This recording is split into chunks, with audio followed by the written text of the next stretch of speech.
I do want to show you the kickoff forecast because the entire game is going to be a warm one, not just the start of it, but even by the end. We're not talking about any rain chances, but still some very warm temperatures for the first preseason game. We're going to bring in the targets here. We knock them down. You can see us take on the Steelers. A lot of lower 90s at kickoff. By the time the game's wrapping up, we're still talking mid to upper 80s, and it's still going to feel like the 90s. So even after the sun does set, you're still going to feel some of that mugginess in the air. And also the winds will die down past sunset. So it's still going to be a muggy night heading our way. You're still going to want to stay hydrated if you are heading out to the game. Let's switch things over to the weather wall right now. We'll take a look at some of those actual temperatures out there right now. And what you're going to see is the feels like temperatures in that range of 105 to 115 degrees. Now, there are a couple sensors that are showing over 120 degrees for that feels like temperature, including Clearwater and Riverview.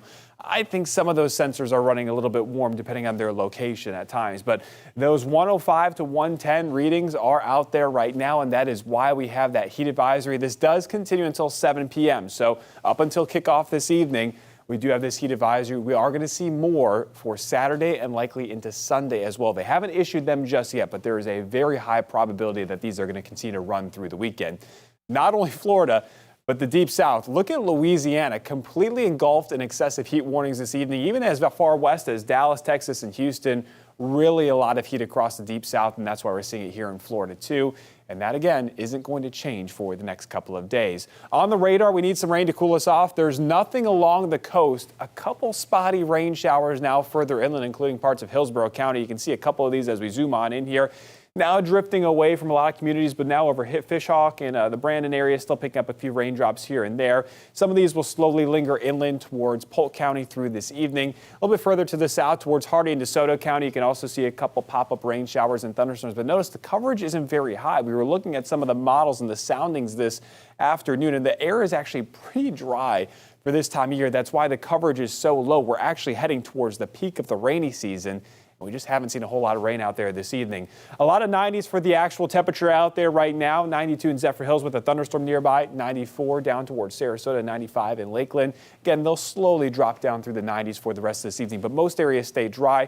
Greatest rain chances will be isolated and will stay inland for tonight. Tomorrow morning, we wake up temperatures upper 70s, a lot of lower 80s for tomorrow morning. We will see a chance for a few scattered showers and thunderstorms along the coast through the midday hour. Tomorrow is a transition day. Our pattern is about to change. We've been stuck in that west flow. We're going to get it back off to the east by Sunday. That will change our rain chances. So while they stay on the lower side for today, they start to increase tomorrow. We'll see a few more pop-up showers and storms towards the coast, but really Sunday and it's the beginning of next week. That's when I think we'll really see a better chance for showers and storms as that flow out of the east pushes everything, that sea breeze boundary back towards the coast, keeping the higher rain chances in some of the areas that need it, where we do have some of those drought conditions towards the Tampa Bay area.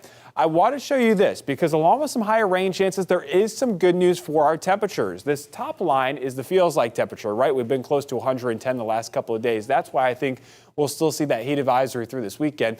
But notice this is just one model. It slowly drops down the temperatures into the upper 80s and lower 90s by the middle of next week, and that in turn also drops down the heat index value closer towards 100. So while we're not looking at a drastic change, this will still be better and at least get us out of some of those heat advisories. Again, we're still several days away from that towards the middle of next week, but at least something to look forward to is some slightly cooler temperatures by Wednesday and Thursday as we drop down towards the lower 90s. You can also see some of those higher rain chances start to move into the forecast for next week.